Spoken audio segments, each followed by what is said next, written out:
आज हम BCom part first paper व्यावसायिक प्रशासन प्रथम महर्षि दयानंद विश्वविद्यालय के पाठ्यक्रम अनुसार जो प्रश्न पत्र जिसका नाम प्रबंध के सिद्धांत है उस विषय में आज हम नियोजन के घटक या तत्व के भाग 2 के बारे में जानेंगे।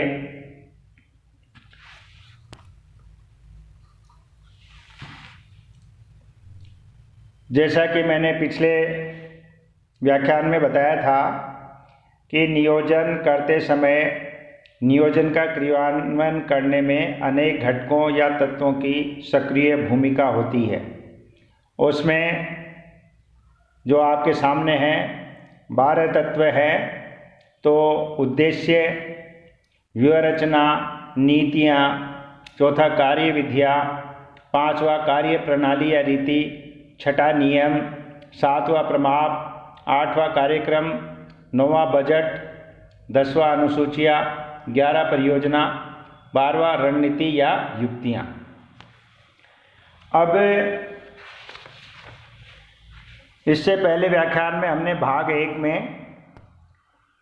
इन 6 घटकों को समझ लिया था, इन 6 घटकों के बारे में जान लिया था। अब हम आगे के जो घटक है, चूँकि ये बड़ा विषय हो गया था, बड़ा टॉपिक हो गया था, इसलिए इसको 2 भागों में अध्ययन कर रहे हैं। तो बचे हुए जो पॉइंट हैं, बिंदु हैं, जो घटक हैं, उनको हम स्पष्ट करेंगे।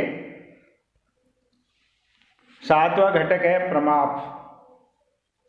प्रमाप किसी कार्य का वह आदर्श स्तर है जिसके कार्य करने वालों से उस स्तर पर निष्पादन करने की अपेक्षा की जाती है, वो प्रमाप होता है। इंग्लिश में इसे स्टैंडर्ड कहते हैं। अतः प्रमाप एक अपेक्षित निष्पादन का या प्रमाप स्तर है। इसी प्रमाप के आधार पर कार्य निष्पादन या परिणाम की तुलना की जाती है। जो निष्पादन है वो परिणाम है, एक मेजरमेंट दे दिया, एक स्टैंडर्ड दे दिया, और उसी से परिणाम जो है कैसा है उसका पता चलेगा तुलना द्वारा ही।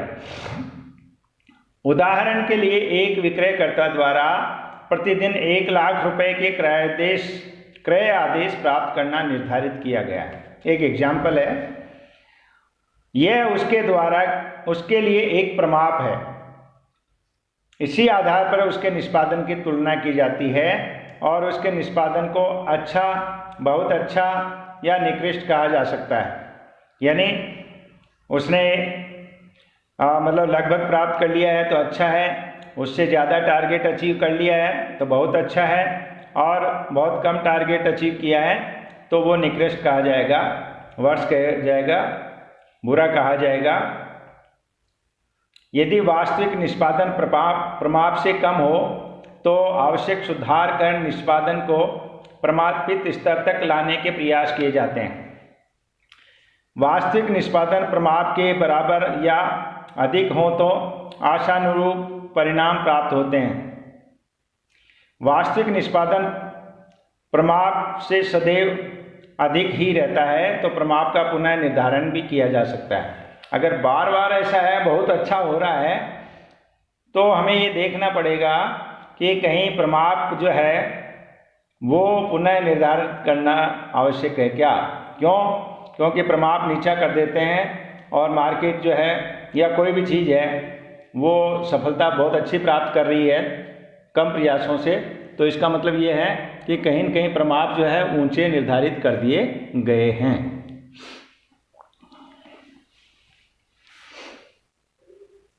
फिर प्रमाप पूर्व अनुभवों, कार्य मूल्यांकनों या शोध के आधार पर निर्धारित किए जा सकते हैं, किंतु प्रमाप लोचशील होने चाहिए जिनमें समय एवं परिस्थितियों के अनुरूप समायोजन किया जा सके। इसके अतिरिक्त निर्धारित किए गए प्रमाप का समय समय पर पुनरावलोकन भी करना चाहिए। फिर है 8वां कार्यक्रम। कार्यक्रम वह योजना है जिसमें उन सभी क्रियाओं का व्यवस्थित क्रमबद्ध विवरण होता है जिनमें किसी विशिष्ट कार्य या उद्देश्य की पूर्ति की जानी है। इसका निर्माण संस्था की नीतियों में बनाई गई मार्गदर्शक बातों के आधार पर किया जाता है। अलेन के अनुसार कार्यक्रम प्राथमिकता के अनुसार व्यवस्थित किया हुआ क्रियात्मक चरणों का वह अनुक्रम है जो किसी उद्देश्य की प्राप्ति के लिए आवश्यक होता है। कार्यक्रम यह है वह अस्थायी योजना है जिसमें उन सभी क्रियाओं का व्यवस्थित समयानुसार क्रमबद्ध विवरण होता है जो किसी उद्देश्य की पूर्ति के लिए की जाती है। कार्यक्रम में इस बात का भी उल्लेख होता है कि कौन सी क्रिया किसके द्वारा किस समय किन साधनों से और किस विधि से पूरी की जाएगी। फिर अगला घटक जो है नियोजन का वो है बजट। ये भी एक महत्वपूर्ण घटक है। बजट वह योजना है जिसमें भावी निश्चित अवधि के संभावित परिणामों को आंकड़ों में या परिमाणात्मक यानी क्वांटिटेटिव रूप में प्रस्तुत किया जाता है।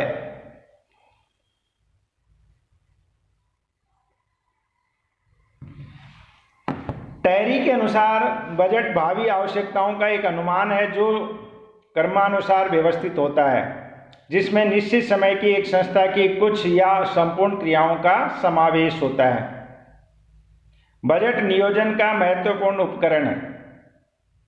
इसके द्वारा अधिकारी संस्था के कार्यों का नियोजन, समन्वय एवं नियंत्रण करते हैं। कई बार भ्रमवश कई लोग बजट को केवल नियंत्रण का साधन ही समझते हैं, किंतु बजट के पूर्णतः नियंत्रण का एक साधन समझना गलत होगा। ऐसा इसलिए कि बजट का निर्माण करना स्पष्ट रूप से नियोजन है। हैरोल्ड कुंज के अनुसार नियोजन स्वभावतः प्रमाप प्रस्तुत करते हैं जिनमें कार्यों का नियंत्रण किया जाता है, और जब तक कुछ योजनाएं नहीं हो तब तक किसी को नियंत्रित भी नहीं किया जा सकता। इस प्रकार एक प्रबंधक को बजट के इस दोहरे रूप को भलीभांति समझ लेना चाहिए। फिर है अनुसूचियां। अनुसूचियां शेड्यूल्स। अनुसूची वह योजना है जिसमें संस्था की विभिन्न क्रियाओं को संपन्न करने की समयावधि का उल्लेख होता है। अन्य शब्दों में अनुसूची एक समय सूची है जिसमें संस्था में की जाने वाली क्रियाओं को प्रारंभ करने एवं पूरा करने के समय का उल्लेख रहता है। शेड्यूल्ड जिसको कहते हैं, एक शेड्यूल बनाया जाता है। अनुसूची प्राय कार्यक्रम का ही एक अंग होता है। इसमें प्रत्येक कार्य निर्धारित समय एवं क्रम में पूरा करने में सुविधा होती है। फलतः कार्यों में रोक, प्रवाह एवं निरंतरता तो बनी रहती है, साथ ही कार्यों में विलंब को टाला भी जा सकता है। फिर है अगला है परियोजना। परियोजना प्रोजेक्ट जिसे हम कहते हैं। परियोजना किसी भी बड़े कार्य या योजना के किसी विशिष्ट चरण को पूरा करने के लिए बनाई गई उप योजना है। इस योजना में किसी कार्य के विशिष्ट चरण को पूरा करने के लिए की जाने वाली क्रियाओं, उनके लिए आवश्यक संसाधनों, कार्यविधियों, नियमों, बजट आदि को भी सम्मिलित किया जाता है ताकि इसे एक स्वतंत्र योजना के रूप में क्रियान्वित किया जा सके। उदाहरण के लिए एक संस्था तेल शोधन व्यवसाय प्रारंभ करना चाहती है। इस हेतु यह संस्था आवश्यक योजना बनाती है। इस योजना में एक चरण तेल शोधन संयंत्र की स्थापना से संबंधित भी होगा। इस संयंत्र की स्थापना संबंधी कार्यों को करने के लिए एक उप योजना बनाई जाएगी। यह उप योजना ही परियोजना कहलाएगी। इस परियोजना में संयंत्र स्थापना के लिए की जाने वाली क्रियाओं, उपयोगी संसाधनों, कार्यविधियों, बजट, नियम इत्यादि का समावेश होगा। स्पष्ट है कि परियोजना एक उप योजना है। जो किसी कार्य के किसी विशिष्ट चरण से संबंधित होती हैं। इसकी विशेषता क्या है? पहली विशेषता, यह एक अल्पकालीन उपनियोजन है। दूसरा, यह अनावर्ती योजना है जो उस विशेष चरण के समाप्त होते ही अनुपयोगी हो जाती है। तीसरा, इसके अपने स्पष्ट उद्देश्य होते हैं। चौथा, यह एक उपयोगी समयबद्ध योजना है। पांचवी विशेषता, यह उपयोजना होते हुए भी अपने आप में पूर्ण होती है। छठी उपयोगिता, यह तथ्यों पर आधारित होती है, अतः इसे 100% रूप से यथासंभव पूरा किया जा सकता है। फिर है रणनीति या युक्तियाँ, जिसके बारे में पहले भी बताया है। रणनीति या युक्ति वह विशिष्ट योजना है जो संस्था के समक्ष उपस्थित किसी परस्पर विरोधी या प्रतिकूल परिस्थितियों से निपटने के लिए बनाई जाती है।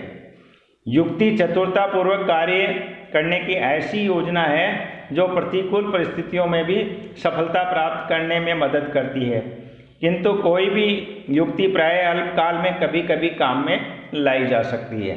तो ये जो है कुल मिला के नियोजन के घटक के जो बचे हुए बिंदु थे उनके बारे में हमने जाना। धन्यवाद।